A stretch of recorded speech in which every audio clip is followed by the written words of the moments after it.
It's Word of the Day on the Empathic Mastery Show. Welcome. I'm your host, Jennifer Moore, and I'm so glad you're here. Word of the Day episodes are short and sweet. I offer my perspective as a mentor, teacher, and healer for other highly sensitive and empathic women. I take one concept and unpack it for you. Then, I ask questions to help you find your truth. So, without any further ado, let's talk about today's word. The word of the day is deliberate.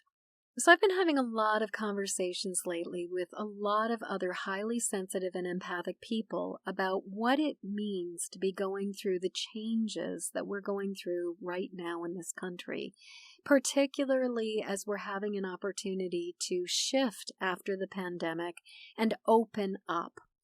And one of the things that I've heard again and again is the concern of losing the ground that we've gained, as well as the fear of falling back into the old ways of doing things, falling back into the hecticness, falling back into all of the obligatory social gatherings, falling back into taking on more than we can manage and saying yes to a lot more responsibilities than we actually want to say yes to. Now, what I've noticed for a lot of the highly sensitive and empathic people, and certainly for myself, is that there has been a gift that has come with the lockdown and with this pandemic, in that what it has allowed us to do is to say no to a lot of the extraneous stuff. It's allowed us to keep things simpler. It's allowed us to focus on doing the bare minimum. This isn't true for absolutely everybody, but it is true for a lot of the people that I have met, I've talked to, I've spoken with. The thing about this is that there was, in many ways, an external imposition of this boundary. It was like the universe just came along 15, 18 months ago and said, you're going to stop. Time to stop. Gotta stop, people. It allowed us to turn inward. It allowed us, for many people, to stop the daily grind of commuting into the city. We started working virtually instead. We started to become more conscious of when are we going to go grocery shopping? When are we going to go out and about? We stopped having social gatherings and feeling that obligation to go to the party that we didn't want to go to. Because it was a global crisis, there wasn't any sort of self-doubt. There wasn't necessarily those feelings of, well, if I set this boundary or if I say no, I'm going to come across like a jerk. So a lot of those people-pleasing things, a lot of the feelings that I think come up for so many people when it comes to saying what is our truth and actually setting boundaries that we need to set, the pandemic kind of took that responsibility away from us. So what I'm noticing is now that we don't have that external imposition anymore, now that that restriction is being lifted, we are having to face the choice to set those boundaries ourselves. Now, if you've been around my world, you've probably heard me say this before. What I sincerely believe in my heart of hearts, when it comes to setting boundaries, we can set them consciously and deliberately, or they will be set, but they will usually be set either by the universe kind of throwing a curveball at us, or in an unconscious way, through self-sabotage, through getting sick, through getting into an accident, through any number of things that will put a wrench in something.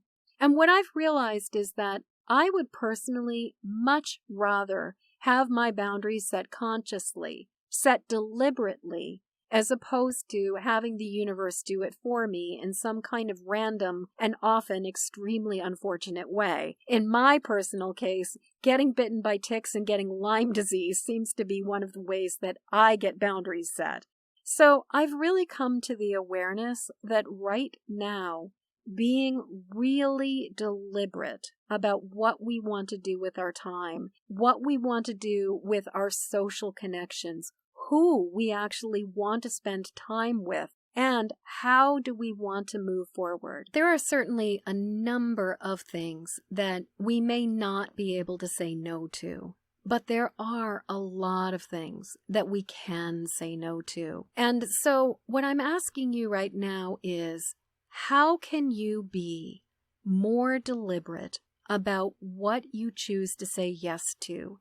And what do you actually want to say yes to? How is your relationship with people pleasing, with fear of coming across like a biatch, fear of upsetting other people? How is this affecting the way that you're going forward in the choices that you're making? There are things that we may not have choices about. If we've got kids going to school, if we have an office job, there may be places where we don't get to necessarily choose exactly how we go about this.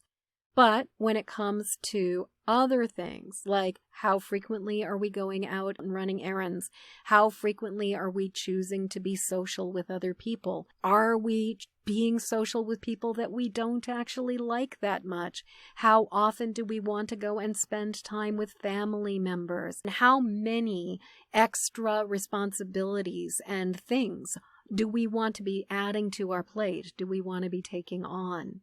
So my question to you right now is, are you being deliberate about the reopening? Are you choosing this consciously? Or did COVID just kind of come along and happen to you and you kind of rolled with the punches and sort of took advantage of it? Or maybe you just struggled through it. But now that it's opening back up, you're just kind of letting it happen. So, let me know. Jump on over to empathicmasteryshow.com, leave a comment, tell me what you're noticing about this, and tell me if you could be really deliberate, if you could really decide what you wanted to take from the last 18 months of your life, what would it be?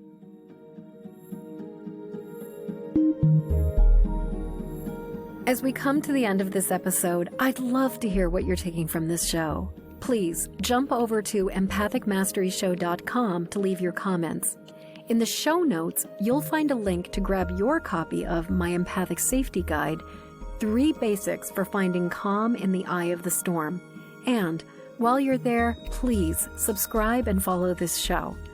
And thank you for your help sharing this show with the people who need it. Please help me to spread the word and send this podcast to friends or family members who need support living as highly sensitive empathic people. Then join me again when the next Empathic Mastery show airs. Okay, one last time. Hop over to empathicmasteryshow.com for your Empathic Safety Guide. And until next show, shine on. We need you and your gifts here on this planet. So please don't judge your empathic rainbow by colorblind standards.